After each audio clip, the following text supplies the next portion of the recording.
I've got my monkey pod literally on its knees, pushed way down onto the tabletop, so that it doesn't have to point up at as much of an angle as it did before in order to catch my face. Anyway, just feel like doing this. Namaste. Shanti, shanti, shanti. Shalom. Salam. Peace be with you, bro. Peace, man. Hey. That's not bad. Well, I've had an early morning adventure. The opportunity to have the car until noon in order to buy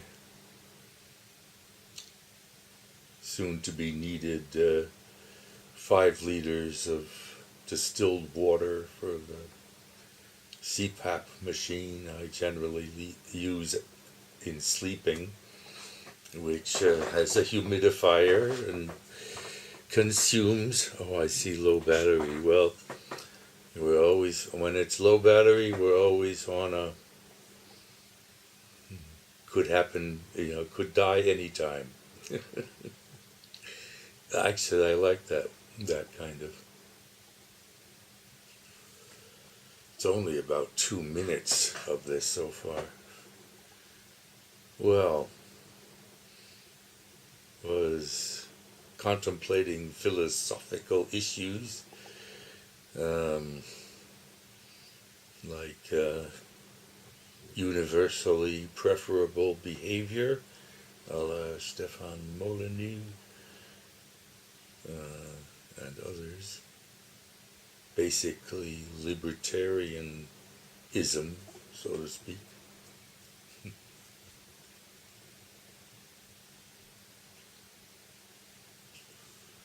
Don't initiate violence.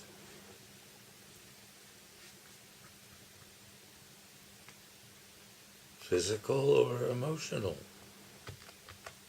Oh, emotional violence.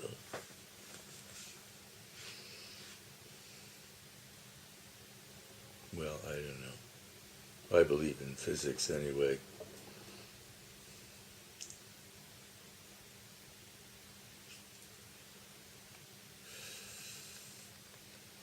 One of the things the topics that rises in my mind is prohibition, like drugs. Oh my God, drugs. Or alcohol.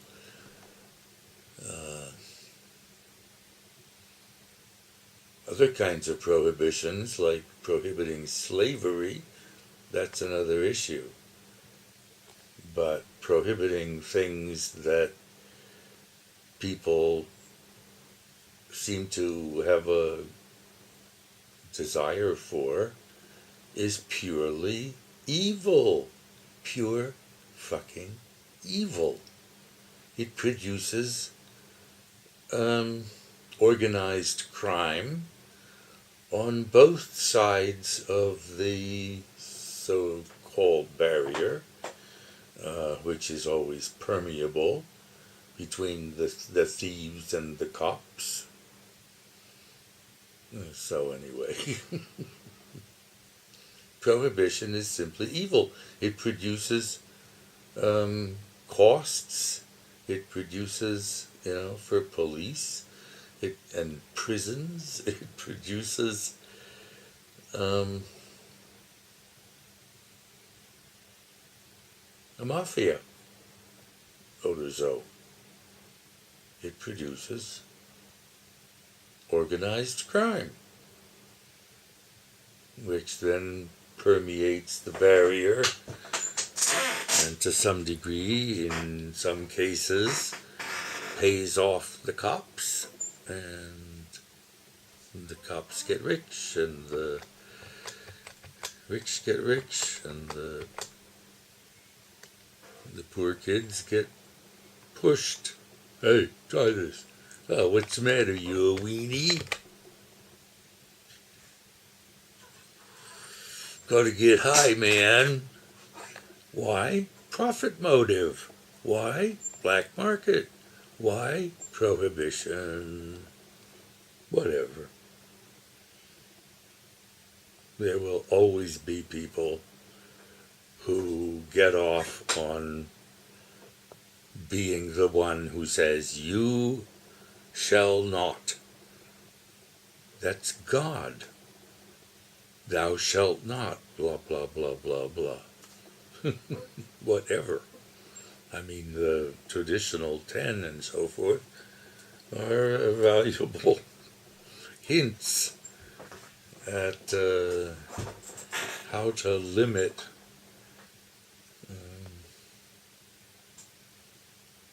desires. A topic of contemplation for what it's worth, which may be actually quite nothing. I'm thirsty and smoking.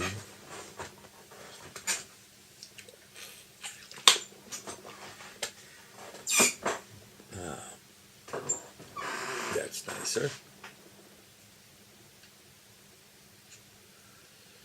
And what was it? Oh, an idea that there is no reason to be happy. There are possibly reasons to be unhappy, but there's no reason to be happy.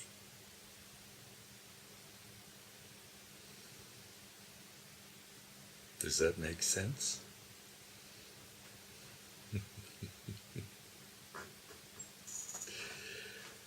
If you need a reason, it's got to do with an unhappiness, a potential. I mean, most unhappinesses that I'm aware of are potentialities. They're projected futures. If things go the way they seem to be going, like there's less than a liter of milk in the fridge, we'll run out of milk. Duh. That's a reason to go to the store, but in any case, it's a reason to be concerned.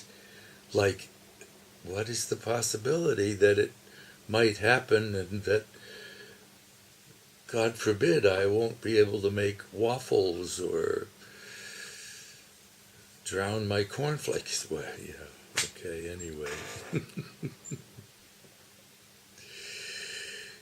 There is no reason to be happy.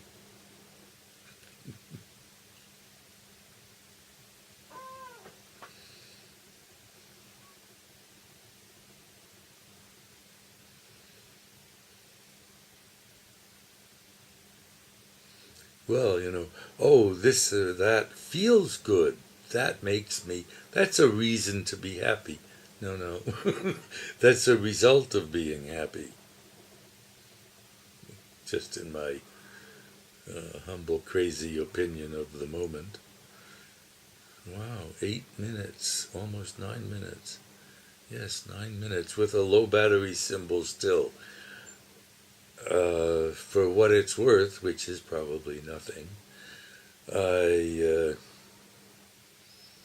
think I'll just patter on until the camera shuts off automatically by what to me would be random, although of course it's determined by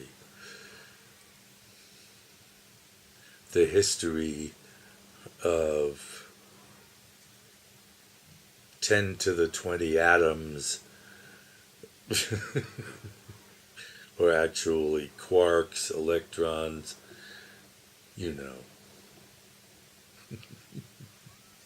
Determinism.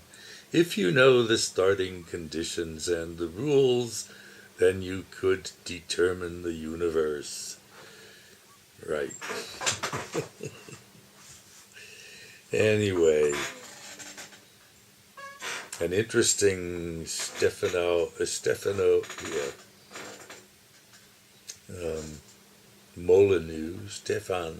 Molyneux video about responsibility and I forget the name. Something to do with freedom. The downside anyway, or what you might say, or might imagine. In any case, it's about agency and the imputation of agency, or giving, if you will, in your own mental system, to others, to yourself, and the idea presented is that the degree to which you deny agency of any other person is the degree to which you actually deny agency to yourself, no matter whether you find in many others 100% agency. If you impute 10% to anyone, then that is directly and whatever, I want to say irreversibly, whatever, imputed to yourself. Want to be a victim? It's a cute game to play. I mean, from time to time it might be useful to play the victim. But being the victim is something else. Oh my goodness, where might this go? So, no reason to be happy. Potentially, I feel like this like a tartan or something like that. It's just my long shirt that I put on over this relatively smaller shirt that's easier to tuck into my trousers when I need to. The cargo pants with suspenders and everything that I need to survive for, say, up to 24 hours, including my jungle vest with sugar pills and whatever, mints, and maybe cigarettes, maybe extra cigarettes. The cargo pants have a metal box of cigarettes with 13 cigarettes. And when I smoke a cigarette from that metal box that I carry in my cargo pants everywhere I go, the filter is broken off, as always, with Galois's Blau cigarettes, and restored to the containers, so that when I get home and refill, I have in the filters an indication, so to speak, an equal in the ashtray. You can see that there's a couple of filters and a couple of smoked cigarettes. If I don't spill it, I'm going to be lucky. Because I just count, theoretically without any meaning, but not quite, how many cigarettes I smoke in a day. At the beginning of the next day, I count, probably while I'm having the first cigarette of the day, Wow, it's a long low battery. That's incredible. Anyway, pleasant. I don't have to change batteries yet.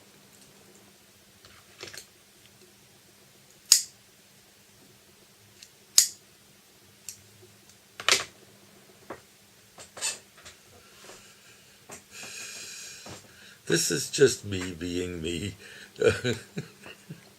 with the camera running and part of the time non-existent. Um, yes. You can imagine that I look into your eyes, and anyway, it's all about imagination. That's Maya. It's all about imagination. Um, that something bad may happen in the foreseeable future. Foreseeable, right. Go ahead and foresee. But that's a basic function of the organism. Predict trouble and predict a way out. And then exercise it. Weigh it against other predictions. Somehow. My goodness. How did such a thing come into being? Through natural selection.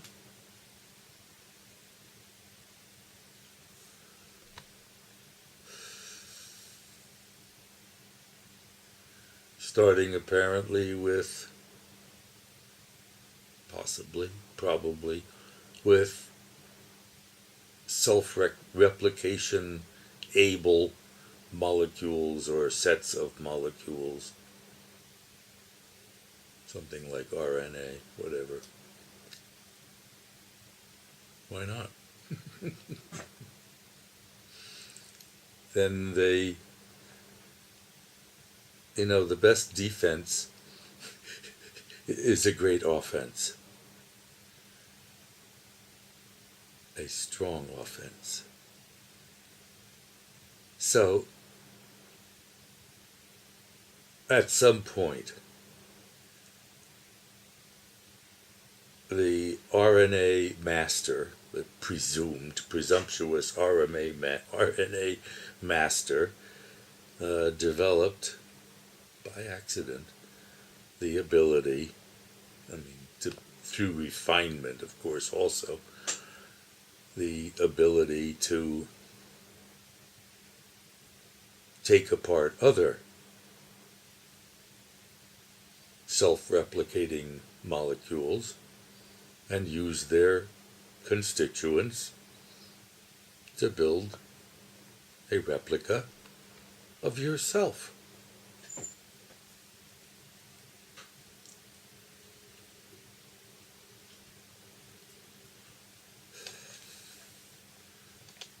There may even have been components of the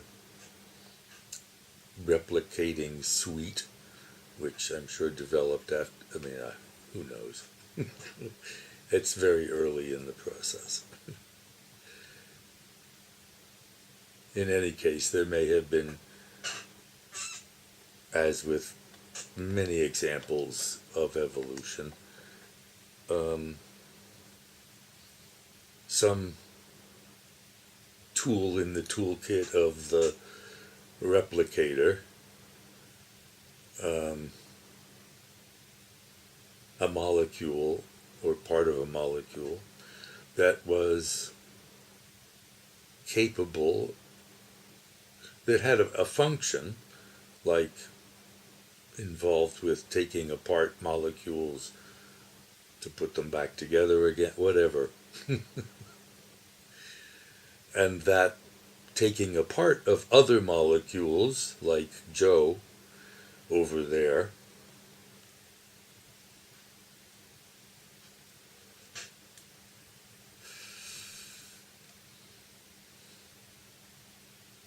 So it might not have started out predatorial, but predation is essential in a world full of life, and probably therefore empty of pre-life niches. Life is good at finding and inhabiting every niche. Thank goodness for that.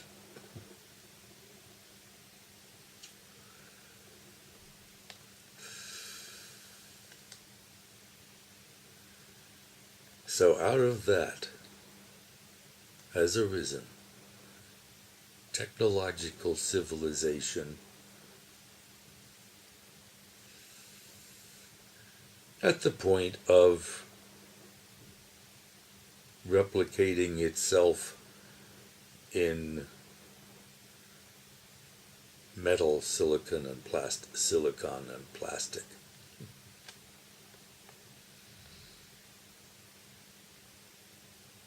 And that sort of creature is